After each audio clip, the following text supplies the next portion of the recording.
Mas Burhan, langsung ke Anda ini. Sekarang kan sedang terjadi dinamika ya di internal Partai Golkar. Yang satu tetap menginginkan Erlangga tetap sebagai ketua umum, yang satu minta untuk diganti. Sebetulnya keadaan Golkar saat ini bagaimana menurut Mas Burhan? Baik-baik saja atau tidak baik-baik saja? Nah, saya menikmati ya perdebatan antar kader Partai Golkar seperti Bang Nurdin maupun Bang Lawrence. Ini sesuatu yang jarang kita dapati di partai lain. Ada kedewasaan untuk membicarakan persoalan.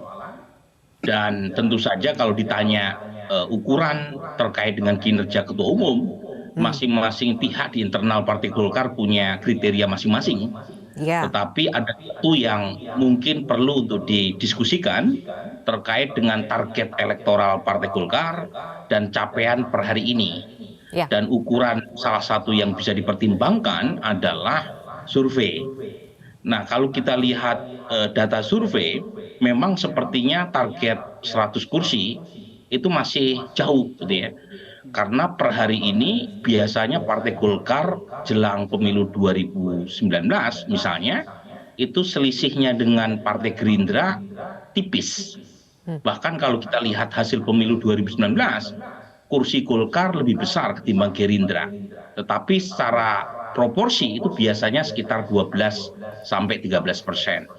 Tetapi kalau kita lihat data agregat, survei-survei jelang 2024 itu ada tren negatif kurang lebih 3% dibanding tren elektabilitas Partai Golkar jelang 2019. Jadi ada tren penurunan, sudah mencapai 1 digit. Nah, tentu saya tidak mengatakan PKS lebih tinggi karena suaranya dalam margin of error ya dengan Golkar, sesuai dengan temuan Lembaga Survei Indonesia. Tetapi memang kalau kita bandingkan survei-survei, hampir semua survei kita gabung, kemudian kita bikin rata-rata, kemudian kita komparasikan dengan tren jelang 2019, tren jelang 2014, itu ada tren penurunan. Itu yang pertama. Nah, yang kedua, kalau dikaitkan dengan Pak Ketua Umum, Pak Erlangga Hartarto, ini sosok yang sangat teknokratik ya. Saya kebetulan kenal beliau, tetapi memang tidak terlalu kelihatan politisinya. Jadi beliau itu man of action, terutama di belakang meja sebagai pembantu presiden, tetapi mungkin sebagai Ketua Umum Partai Golkar, lebih dari sekedar sosok teknokratik. Nah, itu yang kemudian menjelaskan mengapa Pak Erlangga Hartarto itu secara elektoral juga kurang begitu kompetitif ya dibanding calon-calon yang lain. Nah, ini yang menjelaskan mengapa kemudian Partai Golkar seolah sulit untuk mencari kawan koalisi.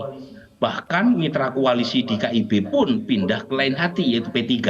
Tentu masih ada kesempatan, terutama Golkar dan PAN kan cukup ya secara Baik. presidential threshold. Tetapi PR-nya meyakinkan PAN untuk bersama Golkar mengusung Erlangga Hartarto juga tidak mudah. Karena Oke. PAN sudah 2 kali kalah di 2014 dan 2019.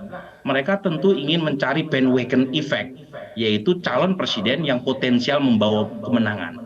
Nah, Baik, saya kira oke. itu yang mungkin membawa perdebatan di dinamika internal Golkar. Tapi saya setuju dengan Bang Nurdin tadi, secara formal Dewan Pakar tidak punya kewenangan. Tetapi pertanyaannya, apakah aspirasi Dewan Pakar, sebagian Dewan Pakar ini ya, karena salah satu klausulnya kan memberi waktu sampai sebelum bulan Agustus berakhir Ya, bagi Golkar untuk oke. bisa mencari tiket atau poros baru. Nah, Baik. pertanyaannya, apakah ini juga dirasakan oleh pengurus DPD atau pengurus DPP? Itu saya tidak tahu persis suasana Oke. hati di dalam internal Golkar. Oke, baik. Bang Nurdin, ditanggapi dulu ya, kalau secara survei itu setidaknya itu bisa menjadi tolak ukur saat ini bagaimana kondisi Golkar. Terjadi penurunan Ya, kalau menurut Mas Burhan tadi, dan juga sosok cawapres, sosok Erlangga Hartarto pun sendiri sebagai ketua umum itu dinilai juga memiliki catatan. Nah, dalam waktu 1 bulan sesuai yang diberikan oleh Dewan Pakar Golkar, bagaimana Golkar akan mencari solusi atas ini? pertama soal survei ya. Bukan saya tidak percaya survei, saya percaya survei. Tapi itu pertanyaannya kan selalu mengatakan kalau pemilu dilakukan hari ini. Kan selalu pertanyaan seperti itu. Nah, sementara pemilu masih 7 bulan lagi pemilu kita. Masih banyak waktu para caleg-caleg partai untuk bekerja. Karena untuk pileg itu Bung Burhanuddin itu bukan ditentukan oleh partai, itu ditentukan oleh kekuatan caleg, bukan instrumen atau jualan dari para partai. Karena rakyat ini sekarang memilih orang dan dia akan lihat ketokohan, kapabilitas, termasuk isi tas daripada para calegnya. Jadi tidak bisa kita percaya survei sekarang bahwa ketika survei sekarang menurun misalnya Golkar atau sudah naik PKS kemudian nanti akan terus berlanjut begitu. Contoh, 5 tahun yang lampau itu ketika survei dilakukan Nasdem itu tidak lolos parliamentary threshold, di bawah daripada 3% itu. Tapi ternyata sekarang Nasdem masih ada di DPR dengan jumlah kursi yang cukup bagus. Nah seperti sekarang itu juga banyak lembaga survei, beberapa partai yang di DPR sekarang itu di bawah daripada parliamentary threshold. Nah, apakah nanti tidak lolos? Nggak mungkin, bisa saja tetap akan lolos. Gitu. Nah, jadi kalau survei saya tidak terlalu khawatir karena itu ada pertanyaannya hari ini. Nah sekarang ini Pak Erlangga maupun tim yang ditunjuk untuk itu ini sedang sangat intensif melakukan lobby-lobby khususnya dengan PAN dan dengan PKB dengan atau KR ya dengan Gerindra. Nah, ada sasaran pertama kita adalah bagaimana Erlangga menjadi calon presiden dengan wakil dari PAN. Itu poros keempat. Ya. Kemudian alternatif kedua adalah menjadi cawapresnya Pak Prabowo. Dua hal itulah yang sedang dilobikan sekarang. Dan itu belum ada kata penolakan, belum ada kata bahwa itu tidak akan terjadi. Justru sangat dinamis ini lobby-lobby yang dilakukan itu. Nah oleh karena itu Partai Golkar sangat yakin bahwa kita punya calon presiden dan kita punya calon wakil. Baik, sudah ada langkah-langkah penjajakan yang kita lihat Pak Lawrence. Tadi kami juga munculkan Pak Erlangga datang menemui Prabowo, Pak Erlangga datang kemana-mana begitu ya. Apakah Anda melihat tadi dua opsi tadi membentuk poros keempat atau Erlangga sebagai cawapres Prabowo adalah dua opsi yang sangat visible? Begini, kita tidak bertemu dengan tokoh-tokoh itu, ya Pak Erlangga yang bertemu. Tapi bukan berarti kita tidak tahu apa yang dibicarakan, ya. Bukan berarti kita ini tidak mengerti, ya. Karena kita pun punya komunikasi juga, gitu ya. Jadi kita juga sudah melihat bahwa tadi saya katakan bahwa kalau 3 calon presiden dibagi 3 dari 100%, 33% per orang, maka rata-rata juga sekarang ini antara 25 ke 30%. Setiap calon punya elektabilitas. 30 udah yang paling tinggi atau 33 ditambah 1 Pak Erlangga kan 34. Sedangkan untuk jadi presiden itu adalah 51%, 50 plus 1 itu 1. Yang kedua, Pak Erlangga keliling ke sana kemari, kita tidak ikut di situ, tapi kita tahu apa yang dibicarakan. Ini kan Indonesia, kita kan tahu kan budaya Indonesia. Kita punya teman di mana-mana, kita juga bicara mengenai hal-hal yang rahasia ya.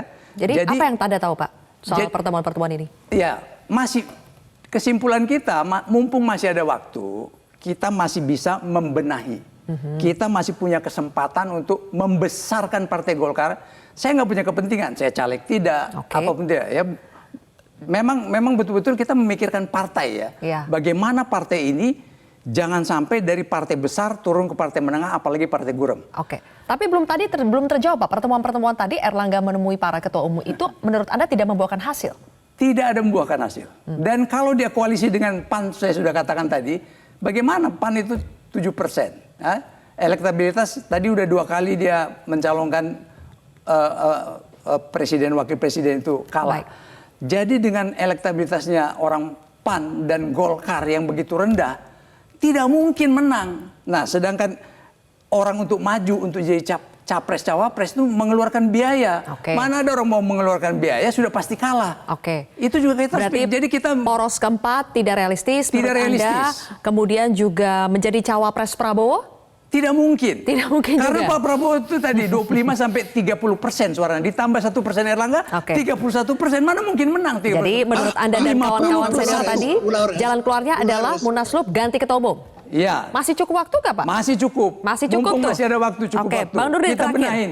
Kita perbesar partai ini Pak Nurdin. Kita dorong, kita dukung Pak Nurdin untuk memimpin partai ini.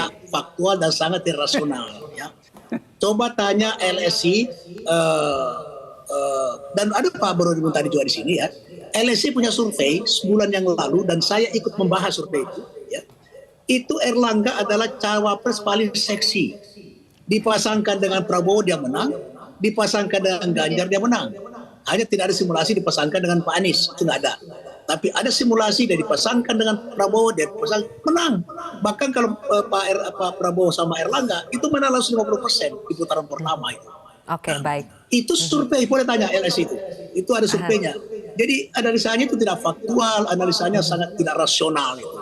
Kalau capresnya, kalau capresnya iya betul. Sayang sekali waktu kita ini sudah habis, Tapi jangan Bapak-bapak. salah, survei itu bukan satu-satunya menjadi sumber pemenangan. Survei hanya alat utama untuk pemetaan sebuah kemenangan. Saya sudah berpengalaman ikut. Sepertinya dinamika di internal Golkar ini masih akan berlanjut. Sayang sekali waktu kita sudah habis, tapi pasti akan ada kesempatan untuk kita membahas di episode berikutnya ya. Kita tunggu nanti langkah dari Golkar seperti apa. Mas Bang Nurdin, Mas Burhan, Pak Lorenz, terima kasih atas waktunya di Prime Time besar ini. Kita lanjutkan di lain waktu.